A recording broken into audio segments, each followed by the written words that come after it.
trainer. So if he looks ripped, you can thank me for that. How y'all doing, church? Good morning, good morning. I just want to take a few minutes out to give y'all some stories about power of prayer and strength of faith. I want to have these stories basically about my grandma. She wasn't the most perfect person, but she was always faithful. And it just tripped me out when when Trent asked me to come do this, because where I'm from, I grew up like my grandmas and my uncles, they all had church at my grandma's house.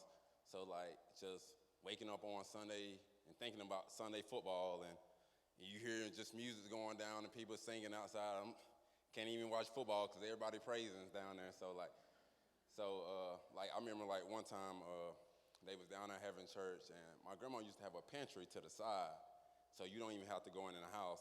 And but she has a screen door on the big door. So like I was sneaking and going to the pantry, and they saw me, they're like, "Come on in." I'm like, "Dang, I can't even go get the juice or anything without having church." But looking back now, like it was just the best though, having small group with Trent and John at their house and the gang we have. Like just looking back now, that was all about. So, but my second story is I want to talk about my grandma. She had a heat stroke, and she was in her garden, and she loved her garden. She was always planting stuff and had us kids getting stuff out of there. And so one day she had a heat stroke, and she made it to the swing set on her porch. And my aunt came by, and she seen her, and she was like, "Everything okay?" And she was like, "Yeah, such and such," but she couldn't get her words out. So everything's just, when you're having a stroke, just one side, so she couldn't get anything going. So my aunt was like, "You want to go to the doctor?" And she was like, "No, we're just going to pray. We're going to pray on it." And where I'm from, everybody down our road got holy oil, and somewhere in their house. Somewhere stashed over, because for stuff like this, we believe in that. So I'm sure they put holy oil on the side of her face, and they prayed heavily. So the next day, my aunt said she went and checked on her. About the same thing was going on. No doctor, but we just praying. Second day, about the same.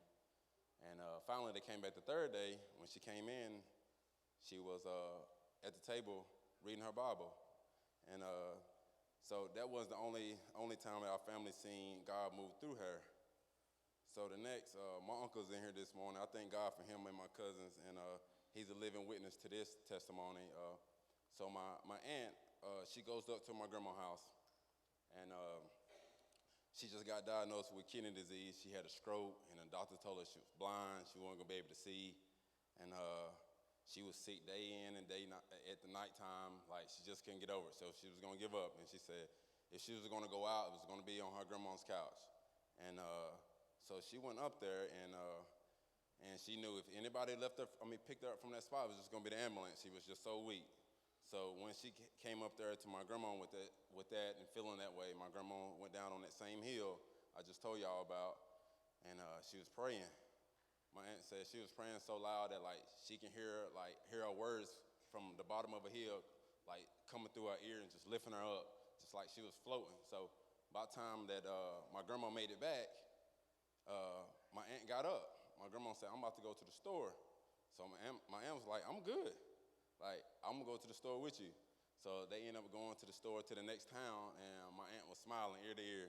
And, most people knew what she was going through or why she was, and then, like, she was just so happy to see everybody. So she was just smiling, and everybody, and she was just going and telling the story just on how her mom was praying for her when the doctor said she wasn't going to be able to see, and she just got kidney disease.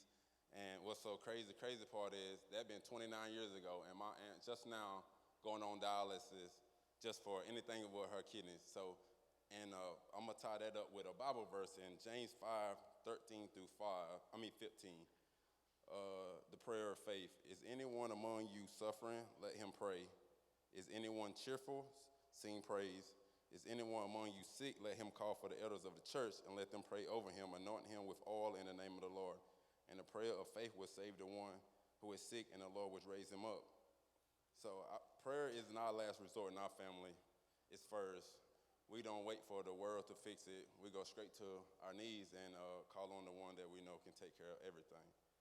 So my last story is going to hit home especially for me and my family as well. So during that week, like even leading up to that time, my grandma wasn't going places that much, and you know how really like older people like to stay really at home when they get to a certain age. So, but she went to church in a town called Richton with my aunt, and church was great. I forgot the preacher's name, but church was great. And my grandma had pretty light skin. So when she went out to that service, like she was like glowing, like lightening up, and like she was just rejuvenated. She just felt it all in her spirit. So when she got home, it was this car she had that was super old, and we couldn't get it to crank. Nobody could. My uncles and them couldn't, and like everybody in my family is a mechanic. So like if they can't fix it, then and she is no way she can do it. But she was able to crank it and drive down to my auntie house, and like they was praising, singing, and just like having a great time. So then she ended up making it home. So my aunt called her and was talking during that night. So she called her that Monday, and she said she barely could sleep, man. She was still on cloud 10 about how church service was and everything. So Tuesday goes by, still praising. Everything's on cloud 10, having a great time. So Wednesdays come by, and my aunt get off work, and she said, last time I seen her, I would come by and check on her, and she was cooking, cleaning. And where I'm from, when you cleaning and cooking, like you got gospel music on, like all the way, like banging. So like just going on, and my grandma had pretty like gold teeth. So like just seeing her smile and stuff like that. So she said everything was good. So then during that day, back up a few hours during that day, her pastor came to see her, and just some reason she was on his conscience, and he went to see her. Then she was telling him like, it's my time. I feel it. Like everything's been good. I think it's time for me to go. So he didn't ever tell our family that during that time, because obviously when stuff happens, you never know it until you never explain the whole situation to after. So, but he said that part of the story, and it's crazy because like during that night, after my aunt came to the house and seen her, I was down my friend's house down the road, and to go to my house from my grandma's house, you have to literally, say for instance, you have to come through the church to go to that church. So if my house is right here, and this is her house, I had to walk through to get to her house. So I was walking by, and I was like, man, I'm not going to, God told me, he said, just stop by, check on her. So I just kept going. I walked to my porch. My mom's outside. Remember like yesterday, my mom's outside talking to my uncle. Then my aunt comes up running and saying something wrong with my grandma, something wrong with my deal. That's what we called her. And so we just ran down there, me and him. Then when I got there, she was bent over and she was foaming from her mouth. And like that was the worst experience I ever seen. Like especially, I was only 13, so but that flipped the switch for me to knowing that like what I wanted to be in life, because basically I don't want you to have to lose someone for you to flip that switch as well. But sometimes God has to let your whole world fall apart so you finally build your life on Him. And you have to realize losing the life you built can be the beginning of the life God intended. She meant everything to me and my family. Like I told you, she had like nothing but golds in. So everything I wear, like I have a chain I wear every day just to remind me of her. And everything I wear is gold just because like she was the queen of our village, like kept us together. And this is the last story I'm gonna tell. I told my little cousin Jaquez yesterday.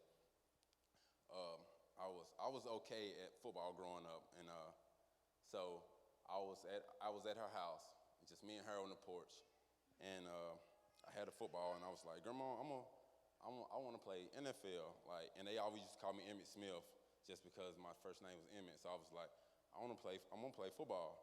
Then she told me, son, you'll be bigger than anything dealing with football. Like football won't be what makes you. Then two things going back to thinking about what she said and looking back at it now. Like everything I do on a basis with is dealing with kids or coaching kids or being around kids, trying to be that figure or father figure in their life. Like thinking that has more meaning to me than anything I had to do when I was wearing cleats. And the second part is growing up and just having church and see them having church and praising, and me at a young age and was just born into that. And now all these years later, now I'm in the same situation and talking about the woman that really brought it to our family's life. God bless. Thank y'all for today.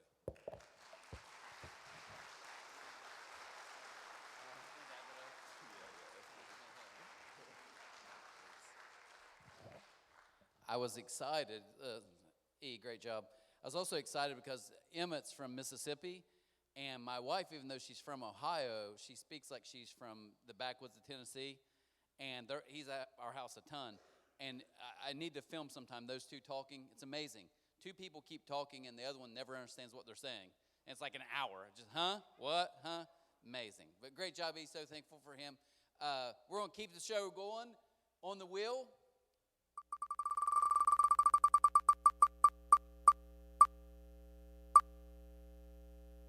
I've dreaded this one. Guys, we had a good run, didn't we? Ladies and gentlemen, please welcome to the stage, Brad Carpenter. Let's give him a hand.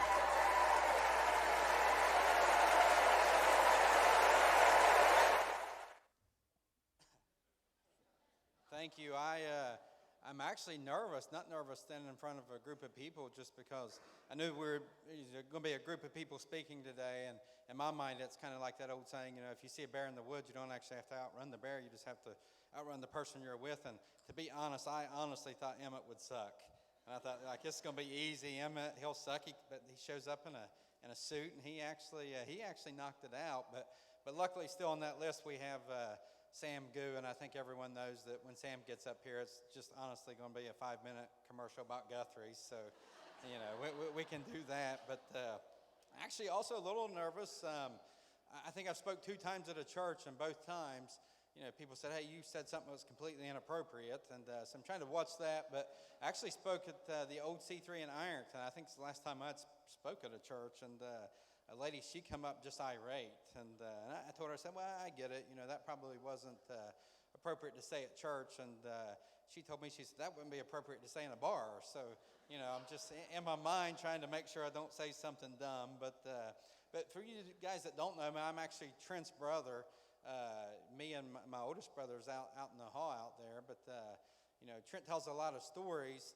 And it's always talking about the dumb things that his brothers did. And so I actually thought I might just clear the air up here and, tell the truth, I guess, and tell some of the stories about Trent when he was younger. But, I worry that if I do that, him being a pastor, he's probably going to lose his job. So, I don't want my nieces and nephews, blaming me. Why did their dad lose their job? So I will say this, we were idiots. There were 3 of us boys. We did a lot of dumb things, probably a lot of illegal things, but every time those happened, there's all 3 of us present, so you can maybe fill in what you think his participation was. But if you've seen that fun fact, just to kind of go into, idiotic brothers, Steve Willis, when he talked, I remember him saying that he couldn't wait to go to school. Well, I was the complete opposite. I didn't want to go to school. I mean, there's rules and regulations and all that, but I even remember getting ready to start school, and my brothers, and mainly my oldest brother, was like, hey, you're going to have to set the tone early. If you don't, you're going to go through, the rest of your school career, and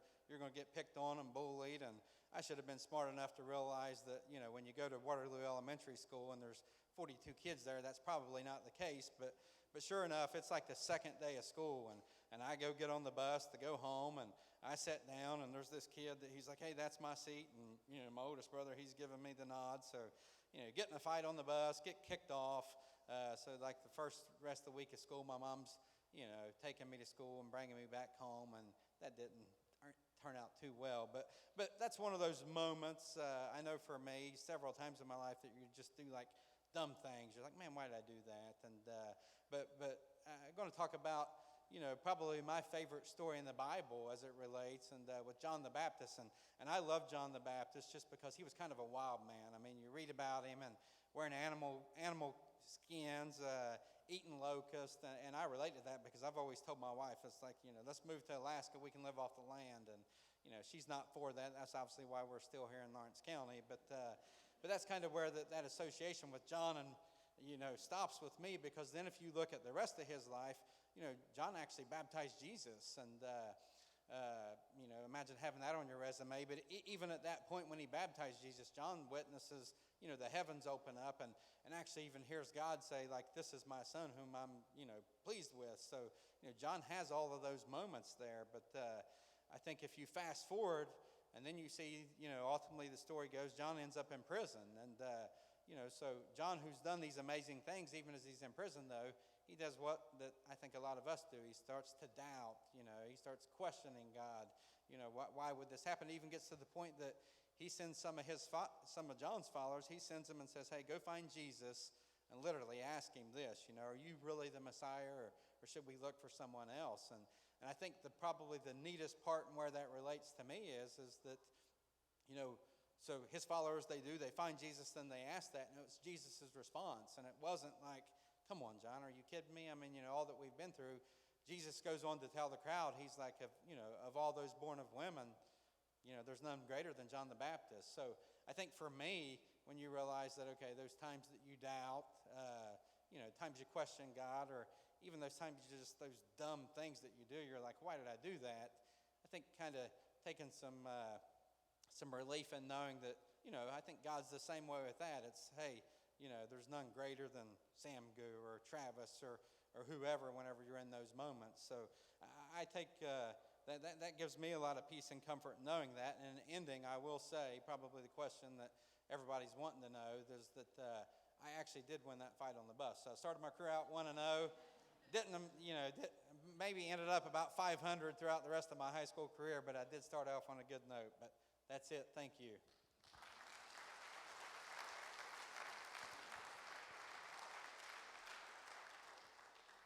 Someone asked me at the end of the 9:30, they said, do you really get nervous when your brother was up here speaking? I said, I think God gets nervous when he's speaking. So, so anyways, thankful for those two. Great job. We're going to keep it rolling.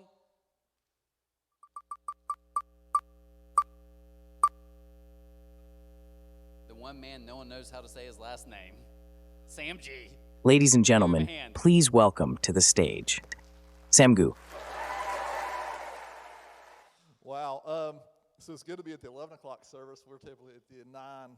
But Trent, if you guys didn't know, last service we voted Trent out and put Brad in. So welcome to the new C3. Great job, Brad, and obviously Emmett, man, fantastic. So thanks for sharing. I'm just going to share a little bit about my life this morning, but also I want to challenge you with asking yourself two questions before we start. Number one, what am I facing? So ask yourself that. What am I facing? And number two, what am I chasing? So what am I facing? What am I chasing? And I think that over the course of my life, if you know my family, we're a little bit jacked up. I'm sure that some of you guys can relate to that. But growing up, I do know that my dad would drop us off at school. My mom, whoever it was, the last thing they would say before we get out would just be honor the king. And so that is one thing for sure that they did get right. But if you knew us, you know, or you would know that we're jacked up just like anybody else is, but we can put on a good show. And I think that it's really important to just when you hone in what you're facing and what you're chasing, that really what we're chasing should ultimately lead to Jesus. So as I share some of these things, hopefully you can relate to some, and you can think in your mind of some things that you have right now that you're dealing with that maybe you can start chasing Jesus through. So I grew up, like I said, in a Christian home, but grew up in Chesapeake, Ohio, which, as all of you know, is like the basketball mecca in the state of Ohio. So I didn't hear any amens. That is no, seriously, it was my passion growing up. We loved to play the game of basketball, and it's something that I got a lot of joy through. But I can tell you that one thing that I was chasing through my entire childhood and even into high school was to play at the Final Four in the state of Ohio. So basketball, of all things, was something that I was chasing. And unfortunately, I'll say this, my coach was man, that's all he wanted to accomplish was to play at that level and to have his boys play at that level. And so I remember in fifth or sixth grade, I'm not sure, he took me and a couple of my buddies that played, and he took us to watch the state championship in Ohio, just to kind of envision what that would look like, what that would feel like. And so that really made a lasting impact on the way I worked and our goals moving through my career in basketball. Every year in high school, we made it one step further to attaining that goal. So, my freshman year, we struck out in the sectionals. My sophomore year, we made it to the district finals, lost. My junior year, we made it to the regional semis and lost. And then my senior year, we thought, well, maybe this is a year, and we made it to the regional finals that year. We're up 16 at halftime and ended up figuring out a way to lose and not obtain that goal that I had set for myself for all my life. So I was chasing this thing on this earth that was important to me, and I know that you guys, hopefully you're chasing some things that are really important to you. But I think that what's the most important thing is to remember is chase Jesus as you chase whatever you're going after. So, high school career ends. I'm figuring out what to do with life. So I loved the idea of teaching and coaching because there are so many great teachers, so many great coaches that had an impact on my life, and I wanted to lead in that way. The way that they had kind of encouraged me, but also a great way to tell about Jesus through your work. So I chose teaching, and after a year, God said, why don't you go after aviation? And so I tried to follow that lead. My uncle was a Delta pilot. He lived in Atlanta. We had a great relationship with my family in Atlanta. He used to take us to the airport, watch planes take off and land. And it sounded like a fun career. So I transferred to Ohio State to chase aviation. And I was really confident in my abilities until the second time that I soloed, which is when I almost had a mid-air collision with another plane. So I landed somehow that day and never went back to aviation and returned back to Marshall to pursue a degree in education, which was such a blessing in my life.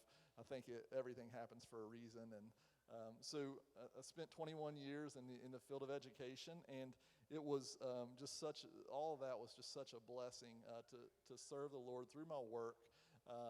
And there's a lot of challenges along the way, but there were a lot of opportunities to chase Jesus through those challenges and through those times that we were facing, just difficult times. In the middle of all that, so my wife and I got married. First year of marriage, I came home every day. She was crying. It was great. It really made me think, man, this is going to be cool. But today, thankfully, by the grace of God, she stayed with me, and we're 23 years today married, so that's pretty cool. We call it the GOAT anniversary, so the Michael Jordan. But really thankful for Maggie and our family and the mom she is, the wife she is, but more importantly than anything, just the child of God that she is. So have our first child. First child's Maddox, and this is another thing that we were facing, was another trial that the Lord put before us. And so Maddox came out of the womb, and he had a hard time breathing, so he wanted to be in ICU for a while.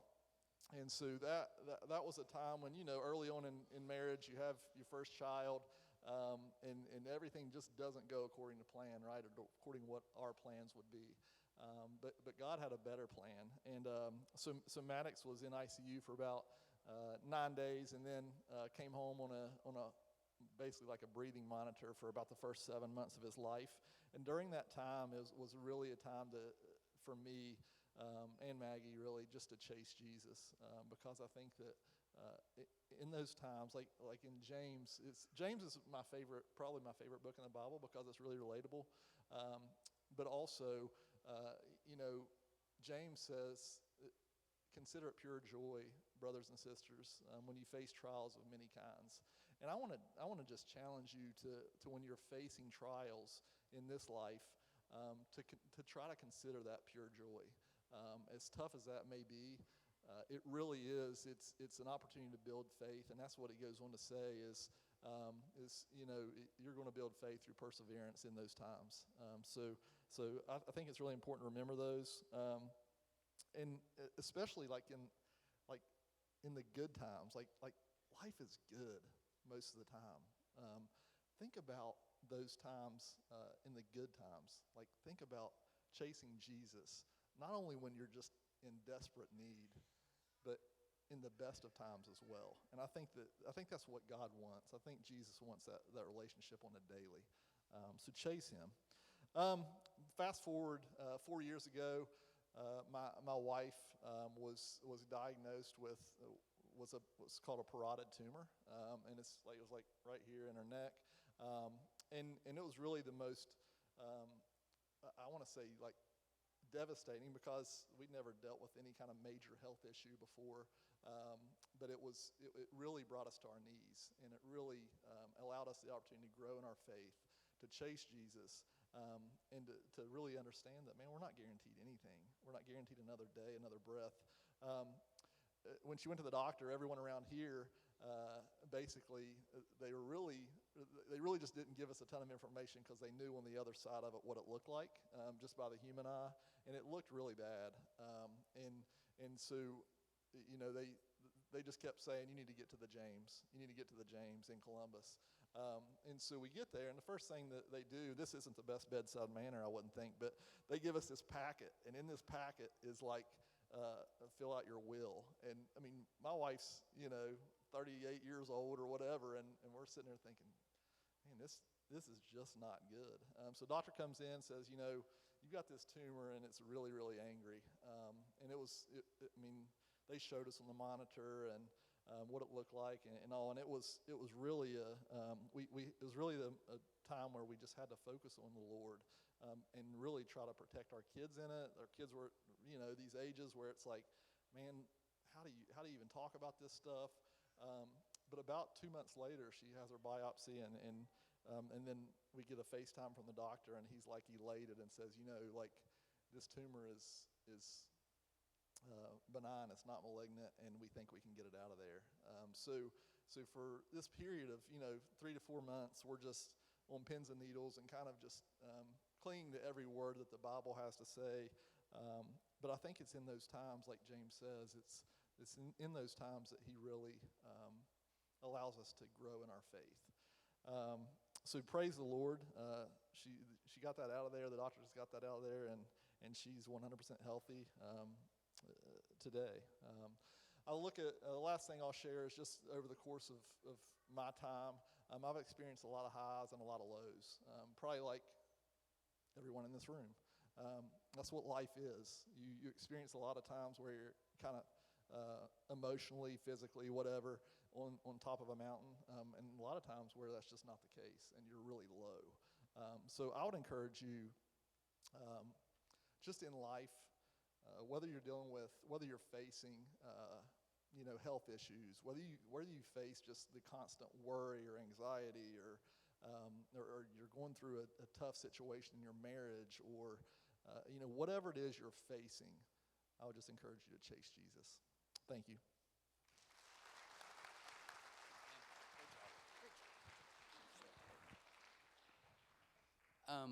Sam and his family always sat right here in the 930, so when they were done, it's the anniversary.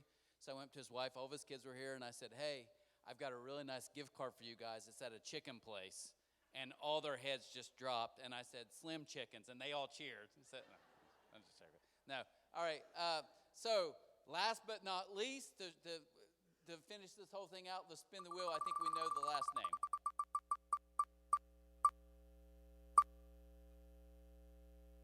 Let's give Matt a hand as he makes his way up. Ladies and gentlemen, please welcome to the stage Matt McClellan.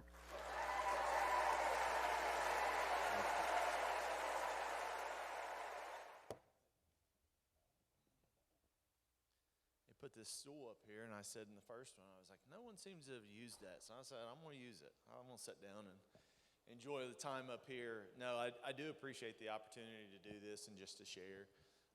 Jimmy Bailey started this whole thing off, the whole open mic, and he said, what's that one thing? He referenced that Johnny Cash movie, Walk the Line, and that line from it. And I was like, man, that is good. I'm like, what am I going to speak about? What if I get up there? And so my mind's going through all kinds of different things, and just so many different things in life that I was like, they're important. And it's good to hear all the different stories, through the past couple weeks. And a lot of people, I think, have shared just kind of personal stories that, about their own lives and ways that God has worked with them. And I was like, I'm going to do something similar. For me, it's my life's been very similar to some people, but very different than others. And for me, I grew up in a family that my mom and dad were very involved in church, and so from a very early age, I was always going to church. Church doors are open Sunday morning, Sunday night, Wednesdays, those extra functions, whatever's going on, maybe even a revival. So my entire life, I've always been involved in church to some degree. And so obviously because of that, it kind of set the trajectory for my life to be really involved and really kind of taking those first steps, at a very early age and walking with God and walking this path. I started kind of at 6 years old, what I would consider, my salvation, steps or salvation experience, whatever you want to say. And, it was my mom played the piano, my dad special sang, and we were actually all the way down in Adams County, Ohio, at some country church, and it was one of those churches where you have an altar and, do the altar call at the end and played the music and, went forward and prayed and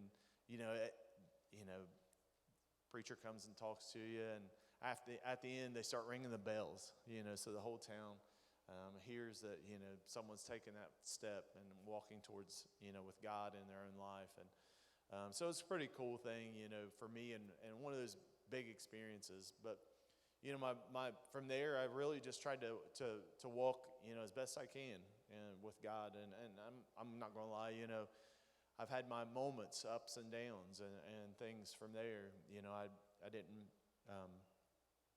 get baptized till later on, 12 years old, and then even later on in high school, it was kind of getting to that point in life where I'm graduating. It's like, what are you going to do? Everyone's asking you. You're getting ready to graduate. What are you going to do? What are you going to go into? This and that. And for me, it was, I kept always kind of saying, well, whatever God wants me to do, because I'm like, I don't really know. I didn't really know what I wanted to do in life, and I was like, what's that going to look like? I really didn't have a choice, or didn't really feel like I had anything that sounded really great. And I had this moment again at church where I felt like God was saying, you need to share my message. And so I, started speaking more in church, and I had that, and I was like, you know what, let's just take this all the way. And so I went to school to originally be a pastor. And so I took the classes and went through, and that's kind of where my story there, my fun fact, one of the classes I went through was Forms of Contemporary Ministry is what it was called, and they took you to Washington, D.C., and they said, all right, so for the day, we're going to put you in a situation where you've never been, and to kind of understand where other people are coming from in life. And so, gave you $1 and said, you're homeless for the day. And, obviously it's not ideal, and it's not that perfect thing, but walked around D.C., and really what it did is opened your eyes to see that life, people are facing a lot of different things, and what it feels like to be in a different situation in life. And then we kind of went through the city later on the rest of the week and looked at different ways that people were trying to help others. And really for me, it kind of solidified one of those core beliefs for me, like understanding that all of us are coming from different situations. We all have different backgrounds. We have different things that's going on in life. And so helping me to understand that, we need to have grace for those people. We have grace for each other, and understanding that we don't know what people are facing. What are those struggles? What are those things that we have? And so, it's been one of my core beliefs. as I kind of went through the rest of this, I finished out that college. I ended up working as a pastor for a while. It was about 4 or 5 years, youth pastor. Youth pastoring's tough work, I'm not going to lie. I did that for a couple years, and then, curveball in life, and ended up going a different path. But God used me in a different way, and I've ended up in a correctional setting where I feel like God can continue to use me in a different capacity. So I say all this, to say that my path isn't like everyone else's. And, I have one of those ones that I was always jealous that, you heard those people, I used to go, again, I've grown up in church. I've been in those places. People would stand up and do the testimonies. And that's what this kind of even reminds me of, sharing your own story. And people would stand up and be like, I was doing this. I was running the bars. I was fighting the law, and I was, in prison, X, Y, and Z, all these different kinds of stories until I came into a relationship with God. And I'm like, I never had that cool story. I was like, some people have had that, where God's kind of lightning struck and they've taken a different path. Mine's always kind of been involved in church in some way. And I'm not going to lie, I've had my moments where I've been closer and further and more involved and less involved. But I've still continued to walk the path. And I say all that to say my walk looks different than everyone else's, and your walk looks different. And, in life, Paul talks about it in Philippians, and I think it's pretty important. He says, "So then, my beloved, just as you have always obeyed, not as in my presence only, but now much more in my absence, work out your own salvation with fear and trembling. For it's God who is at work in you, both to desire and to work for his good pleasure." And it's like understanding that God is spirit, and us having a spiritual walk, it's going to look differently. My relationship's going to look differently. Your relationship with God is going to look differently. And it's about us working that out in our own ways. What works best? My personal relationship with my wife, Cassie, is different than Trent with Jonda and Travis with Katie, or whoever else in life. Our relationships are all going to look very differently. We understand that for us with our parents and our significant others and whatever that might be. But in the same way, my personal relationship and walk with God is going to look differently. And so having some grace and understanding and knowing that it's on us to work that out and continue to find those ways that we can work with God and walk with God and continue to grow in that relationship. And so I hope you all understand that, because I think that's one of the most important things in life to understand, that, God wants, at the end of that, he says he desires good for us. And it's about us finding that time to spend with him. I joked in the first service, I said, I always looked at Jesus and I'm like, I'm trying to follow Jesus and I'm going to try and do my best. And I often see Jesus getting up early in the morning. I don't get up early in the morning. I'm not a morning person. I'm a night owl. I like to stay up late. And I got to find ways that I can continue to use that in my own personal relationship with God and carving out that time. It's that relationship's about communication. And it's about prayer that Emmett talked about. It's about spending quality time with God, finding those ways that I can do that. But it doesn't all have to look exactly the same. And measuring ourselves against everyone else often feels that we're coming up short. But often we need to understand it's my own personal relationship, and I'm working with that, with God, and he's working in me to do what's best for me. So I hope you continue to do that in your life. Let's bow our heads. God, we thank you for the day. We thank you for the time. We thank you for Jesus and the example he set for us, and knowing and seeing what it looks like for you to be here in the flesh. And I pray that you would help us to always look to him as our example, as one that we would follow, but help us to continue to work out our own relationship with you and do what's best in that. God, we love you, and we thank you for your spirit that works in us and through us, and help us to just continue in our own lives to do the things that would help us walk in that step with you. We love you, and we praise you, and we thank you for all that you've done. In your name we pray. Amen. Guys, we thank you for being here. Next week, Father's Day, and brand new series starting, so I hope to see you back.